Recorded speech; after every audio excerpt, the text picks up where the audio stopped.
Your boy Fat Five. Your boy Fat Five Freddy was out here in these streets, beloved. Huh?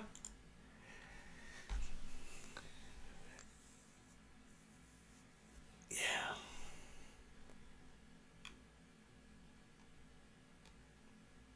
You see him down here, which appears to be Spike Lee, Jean-Michel, Basquiat,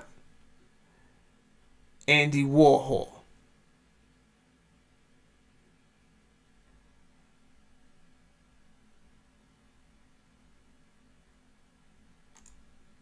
Over here, we see him and Keith Haring again with some chicks.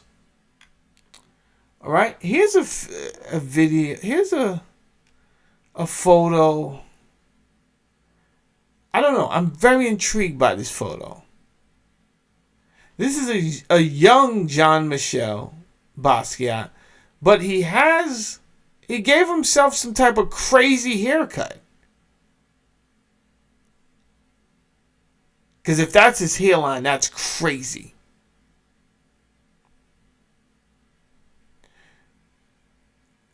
So here we have Jean-Michel and Glenn O'Brien again on the set of Glenn O'Brien's public access show, TV Party. And this is 1978. And again, these guys are just out there working, man.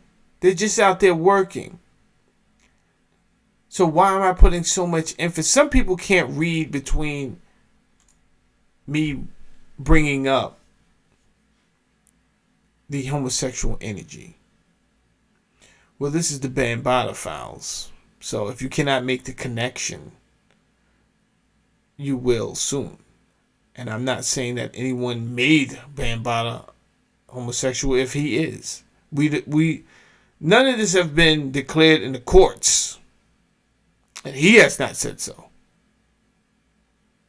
So until someone brings Bambaataa to court and presses charges and wins, it's all alleged, right?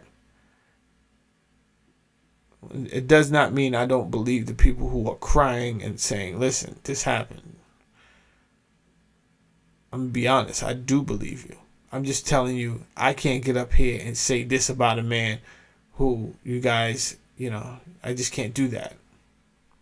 Nonetheless, I want to show you the relationships that's being formed, right? So Fab Five Freddy reaches out to a Glenn O'Brien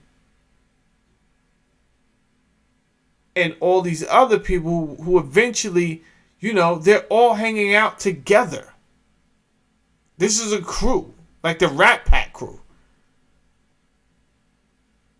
Could O'Brien and Fab Five Freddy been very heterosexual in this group? It could have happened. It could have. Fab Five Freddy could have been very heterosexual. Yo, this is what I do. That's what they do. But we're all friends.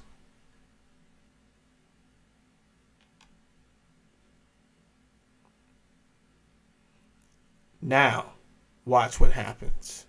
I told you before, Charlie Ahern was looking for Lee Quinones. Right? Lee Quinones riding around the city on his motorbike, dodging Charlie. I don't really know you like that, blood. Charlie's asking, yo, I want to do a movie with you. Yeah, all right, cool. Whatever. As Fab Five Freddy becomes more known, and he's hanging out with these elite people, he actually does a show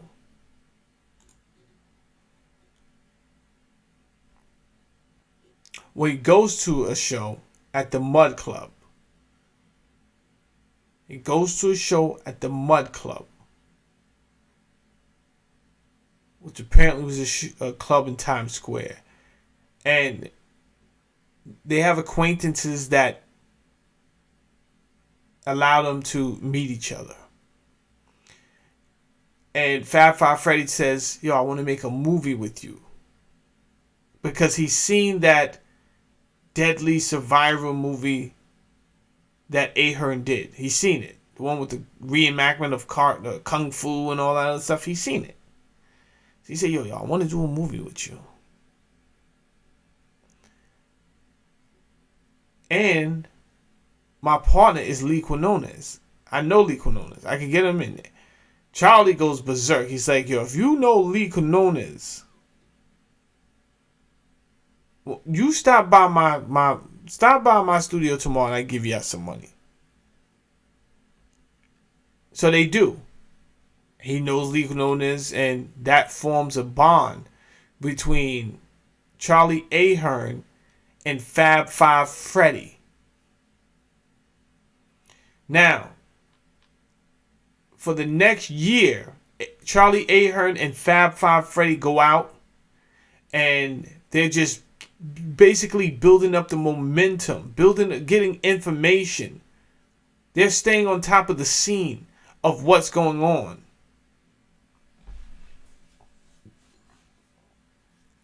And they find themselves in the Bronx one night, up there in the valley.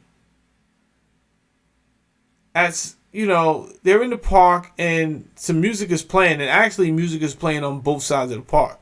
On the other side of the park, one side of the park, they got some reggae dub music playing. Right? And then on the opposite end, they have some like rap music playing. So they go down to that end. And who's down there other than Busy B jamming in the park? So when Ahern pulls up, people get nervous and they think he's the police, because Ahern said, yo, there wasn't a lot of white people out when I would go to these shows. So he pulls up and Busy B's like, who are you?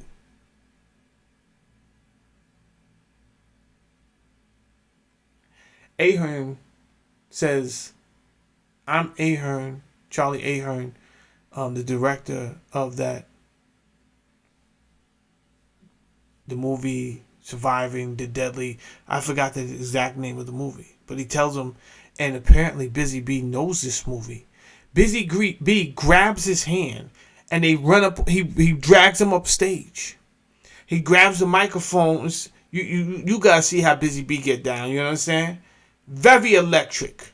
Very electric. My hat goes off to Busy B because I'm like, man, that is an MC. That is a person that can control the crowd. It was Busy B. He controlled the crowd. That's what he was born to do. Wave your hands and let me hear you say, I am somebody. Man, what? Like this dude, the confidence, everything was there. He gets up on the stage and he says, listen everybody, this is my new movie producer and we're going to be making a movie about this whole rap thing. Boom. Boom. Now, here's the thing. Ahern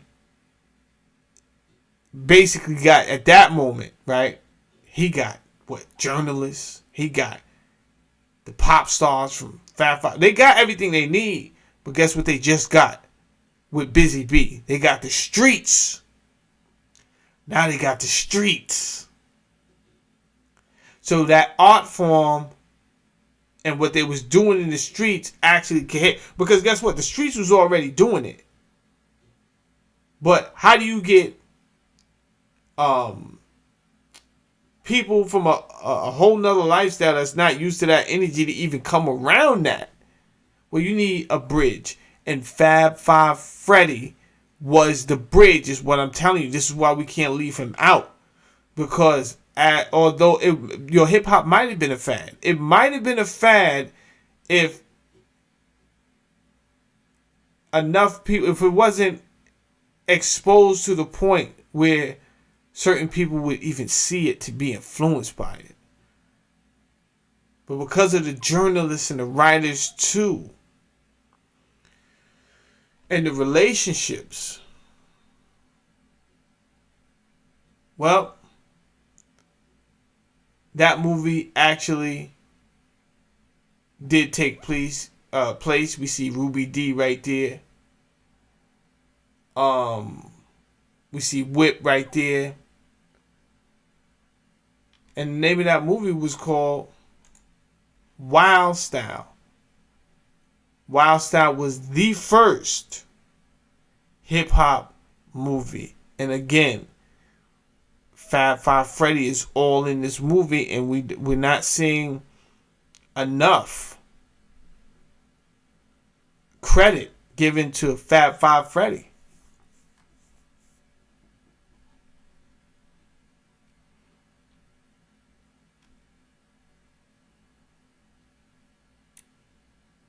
Now, this is what happened. Fab Five Freddy eventually does his own expo called Beyond Words.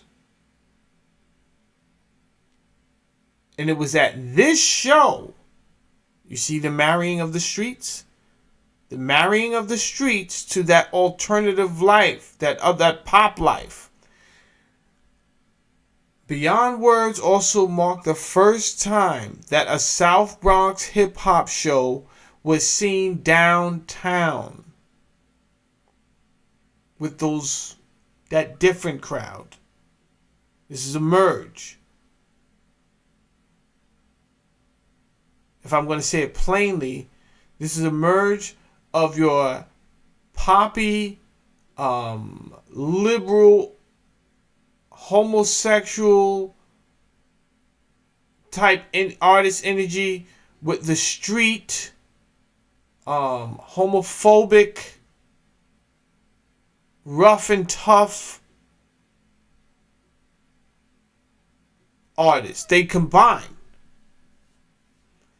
African Bambaataa is introduced into this world by performing at that show, opening night. It was Fab Five Freddy who brought African Bambaataa into that platform.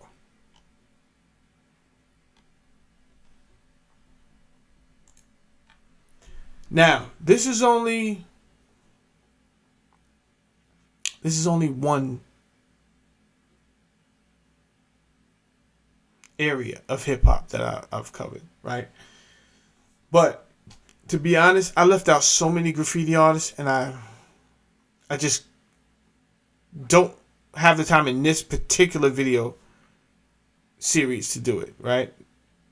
The graffiti one, not behind the Bambaataa files, not. But I want to talk to any graffiti artist that wants to talk to me from that time era. So it was of no disrespect. At this time, though, I will give some homage to a few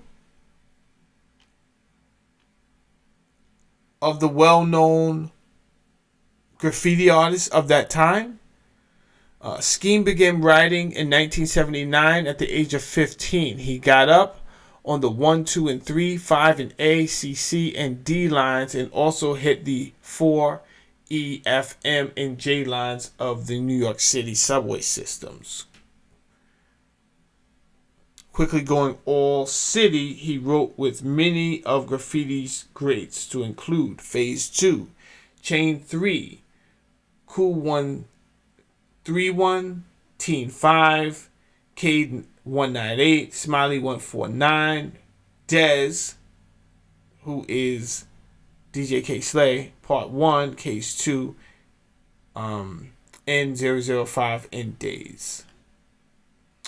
We have Lady Pink, who was also in Wild Style, who's like one of the main actresses in Wild Style. Lady Pink is actually Ecuadorian. You understand? Right there in New York City. Did not know that. So we want to shout her out. We have Phase 2, the legendary Phase 2. Real name Michael Lawrence Marrow, known as Phase 2, and Lonnie Wood, was an American aerosol paint artist based in New York City, mostly active in the 1970s. Phase 2 is generally credited with originating the bubble letter style of aerosol writing, also known as softies. See, I would not known that. And when I was in school, bubble letters was the big thing. And here we have one of the pioneers who created the bubble letters, phase 2. Zephyr was Jewish graffiti artist from Upper East Side who would cut class to hang out. You know those benchies, those benching and parkies I was telling you about? He began writing graffiti in 1975 using the name Zephyr.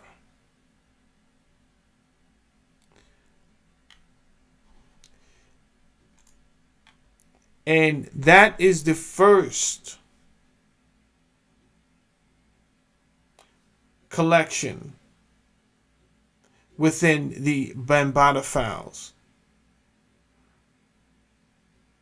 And I'm not sure if I'm going to do any more on graffiti artists, but I wanted to show the relationship between the free homosexual lifestyles of these artists and kind of like the connection of Bambaataa. We kind of seen how he dressed. It was very funkadelic. And then, hear my words. I'm not saying that all homosexuals are predators. That's not what I'm saying. But he might have been introduced just to the alternative lifestyle by hanging out with some of these people, right? And having no way to really express this with other grown men his age, because he's not supposed to be doing these type of things in his neighborhood where he's from. If the allegations are true, could it have been that he chose little boys to get that energy out with? I don't know if the allegations are true. This is all alleged. Either way, these are the Bambaataa files, and the people that I named in these videos is not alleged at all. Alright? My name is Jamel Saladin. You see the Cash App right there. If you think I did a good job, let's not wait for YouTube to give me anything, you know what I'm saying? You just bless the machine so I can keep on doing what I do. Other than that, I appreciate you for checking in, and continue, as I'm going to try to drop a new episode every Thursday and go live with Zeke Black to discuss what we talked about every Sunday. That being said, you guys take it easy. Peace out.